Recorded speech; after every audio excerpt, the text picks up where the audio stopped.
Give me a minute and let me introduce you to the Committee of Bashkir Resistance. This is an armed resistance movement inside the Republic of Bashkortostan, which is home to the native Bashkirs and Volga Tatars, predominantly. Those two groups make up the majority of people in Bashkortostan.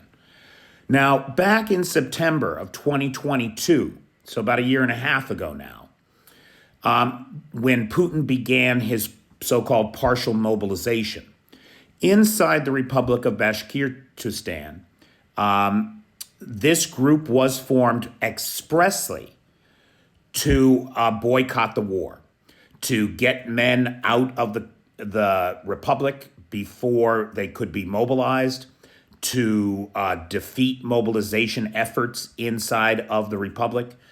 And they said specifically this was not our war. The people of Ukraine have done no wrong to us in Bashkortostan. We have no wish to go there and fight them. And they have actively undertaken the fire bombings and light arsons of recruitment centers, Russian federal government buildings, police stations, that kind of thing. And they are a growing resistance and independence movement within Bashkortostan. I bring this to your attention because we've seen protests around the jailing of Falil Asilov, who's one of the leaders of the anti-Moscow, anti-Putin political party that was labeled extremist and made unlawful back in 2020.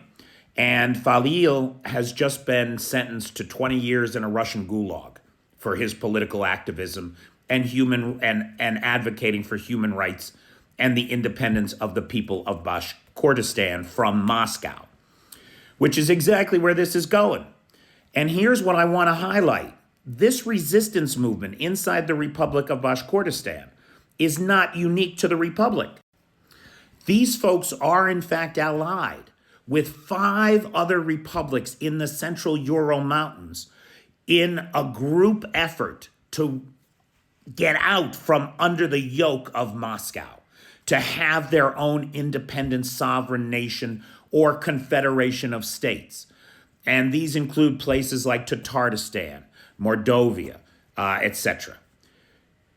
This isn't just happening in isolated republics inside the Federation. It's happening all over.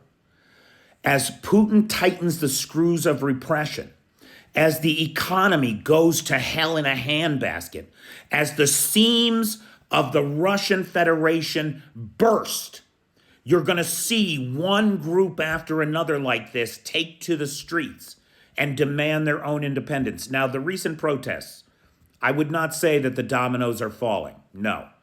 But I would say right here is a pile of dominoes to keep our eyes on, folks. Because over the next 3 years, I'm going to say these folks are going to be a new nation in the world. And we wish them the best of luck. You know, as an American, I wish that I could say that we were going to be there for them. I wish that I could say that we were going to help them in this fight. But to the people of the Central Urals, I have to tell you, you have a better friend in Kyiv than in the United States. The United States has its own problems right now, and we seem to have forgotten what it is to fight for your own freedom. The Ukrainians are being reminded every day of the sacrifices that have to be made to break away from the yoke of the oppressor. And so don't turn to Washington for help, my friends. Turn to Kyiv. That's where your brothers are. That's where the people are that understand how you have suffered. And that's where the help will be forthcoming from.